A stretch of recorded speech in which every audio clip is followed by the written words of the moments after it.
નમસ્કાર મિત્રો, આજે તારીખ 23 ઓગસ્ટ 2025 ને આજની સવારની હવામાન અપડેટની અંદર માહિતી મેળવીએ તો ગુજરાતની અંદર હવે આગામી દિવસની અંદર કયા વિસ્તારની અંદર વરસાદનું જોર જોવા મળશે.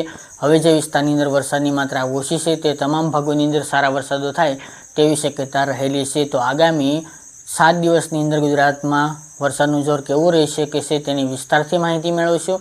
ચેનલમાં નવા હોય તો ચેનલને સબસ્ક્રાઈબ કરી નાખજો અને વિડીયોને લાઈક આપીને તમામ ખેડૂત ભાઈને શેર કરી દેજો. સૌથી પહેલાં મિત્રો વાત કરીએ તો કપાસ અને મગફળીમાં આવતી કોઈપણ પ્રકારની ઈયળ હોય કે પછી ચૂસિયા જીવાત હોય તેનો એકમાત્ર ઉપાય એટલે યુનાઇટેડ ઇન્સેક્ટિસાઇડ કંપનીનો પ્રસ્થાન આવે છે, જેનો છંટકાવ કરીને તમે ઈયળ અને ચૂસિયા જીવાતનો સંપૂર્ણપણે નાશ કરી શકો છો. જે તમને નજીકના કોઈપણ એગ્રો સેન્ટરની મુલાકાત લેશો એટલે મળી રહેશે. વિશેષ માહિતી માટે સ્ક્રીન ઉપર પણ નંબર આપેલા છે. હવે મિત્રો વાત કરીએ તો વરસાદની, તો મિત્રો ગઈકાલે પણ ગુજરાતના અનેક વિસ્તારની અંદર સારા હળવા મધ્યમ ઝાપટા જોવા મળ્યા હતા. તેમજ મિત્રો હજુ પણ આગામી દિવસની અંદર જે વિસ્તારની અંદર વરસાદની માત્રા ઓછી છે, બિલકુલ વરસાદ નથી, તે તમામ ભાગોની અંદર 30 તારીખ સુધીમાં સારા એવા વરસાદો થાય તેવી શક્યતા હાલ દેખાઈ રહી છે. વાત કરવામાં આવે તો મિત્રો સિસ્ટમનું જોર હાલ તો ગુજરાતની અંદર 2 દિવસથી ઘટી ગયું છે.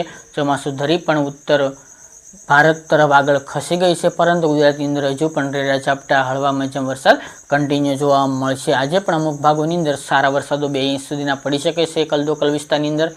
આમ જોવા જઈએ તો આગામી 3 દિવસ એટલે કે 25 તારીખ સુધી જે વિસ્તારની અંદર વરસાદની તીવ્રતા તેમજ બિલકુલ વરસાદ નથી તેવા ભાગોની અંદર આગામી 3 દિવસ દરમિયાન વરસાદનું જોર રહી શકે છે. જ્યારે 25 થી 30માં પણ જે વિસ્તારની અંદર વરસાદનું જોર નથી જોવા મળ્યું તે તમામ ભાગોની અંદર સારા વરસાદો થાય તેવી શક્યતા રહેલી છે.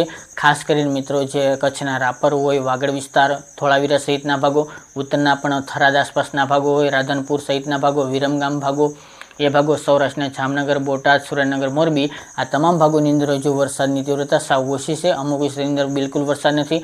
ત્યાં મિત્રો ખેડૂત ભાઈને મૂંઝાવાની જરૂર નથી. તે તમામ ભાગોની અંદર હજુ પણ સારા વરસાદો થાય તેવા સંકેતો જોવા મળી રહ્યા છે. તેમજ મિત્રો જે વિસ્તારની અંદર ભારે વરસાદો નોંધાયા હતા તેમાં રેડા ઝાપટા કન્ટિન્યુ જોવા મળશે દિવસ દરમિયાન તેવી હાલ સંભાવનાઓ રહેલી છે. આજે તેમજ આગામી 3 દિવસની વાત કરવામાં આવે તો ઉત્તર ગુજરાતના સાબરકાંઠા, બનાસકાંઠા, પાટણ, મહેસાણા, અમદાવાદ, ગાંધીનગર, ખેડા, આણંદ, વડોદરા, આ તમામ ભાગોની અંદર છૂટાછવાયા વિસ્તારની અંદર સારા વરસાદો નોંધાશે. અમુક ભાગોની અંદર રેડા ઝાપટા ધીમો વરસાદ કન્ટિન્યુ 3 દિવસ દરમિયાન જોવા મળી શકે છે.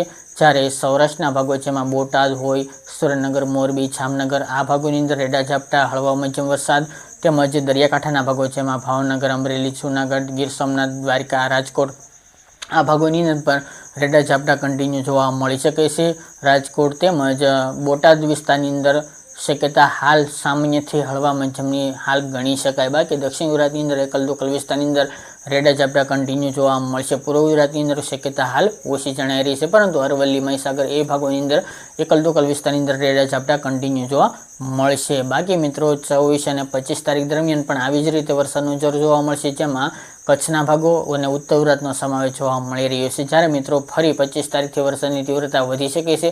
બંગાળના ઉપસાગરમાં પણ એક સિસ્ટમ બનવાની છે, તેમજ આ સિસ્ટમની અસર ફરી ગુજરાતમાં જોવા મળશે 25 થી 30 તારીખ દરમિયાન. આમ જોવા જઈએ તો આ રાઉન્ડ લાંબો ચાલવાનો છે. 30 તારીખ સુધી કન્ટિન્યુ વરસાદ જોવા મળે તેવી શક્યતા રહેલી છે. 25 થી 30માં વાત કરવામાં આવે તો વરસાદનું વધુ જોર સાબરકાંઠા, બનાસકાંઠા, પાટણ, મહેસાણા, થરાદ, વાવ, આ ભાગોની અંદર જોવા મળશે. અમદાવાદ, ગાંધીનગર, ખેડા, આણંદ, બોરસદ, તારાપુર, વિરમગામ સહિતના ભાગો, રાધનપુર વિસ્તારના ભાગો તેમજ કચ્છના રાપર, ભુજ, ભચાઉ, ગાંધીધામ એ ભાગોની અંદર વરસાદનું જોર વધુ જોવા મળી શકે છે. બાકી બોટાદ જિલ્લો, રાજકોટ જિલ્લો, જામનગર, મોરબી, સુરેન્દ્રનગર આ ભાગોની અંદર 25 થી 30 તારીખ દરમિયાન સારા વરસાદના સંકેતો હાલ જોવા મળી રહ્યા છે. બાકી સૌરાષ્ટ્રના વિસ્તારની અંદર રેડા ઝાપટા કન્ટિન્યુ 30 તારીખ સુધી જોવા મળી શકે છે. બાકી દક્ષિણ ગુજરાતની અંદર શક્યતા હાલ 25 થી 30માં ઓછી જોવા મળી રહી છે કલદોકલ વિસ્તારો બાદ કરતા. તો મિત્રો આવી રીતે ગુજરાતમાં કન્ટિન્યુ 30 તારીખ સુધી રેડા ઝાપટા કન્ટિન્યુ જોવા મળે તેવી સંભાવના રહેલી છે. જે વિસ્તારની અંદર વરસાદી માહોલ ઓછો જોવા મળ્યો હતો, બિલકુલ વરસાદ નથી, તે તમામ ખેડૂત ભાઈને મૂંઝાવાની જરૂર નથી. તમામ ભાગોની અંદર સારા વરસાદો થાય તેવા હાલ અણસાર જોવા મળી રહ્યા છે. આમાં કોઈ પણ ફેરફાર છે તો અપડેટ આપતા રહીશું. આ હતી મિત્રો આજની વહેલી સવારની અપડેટ.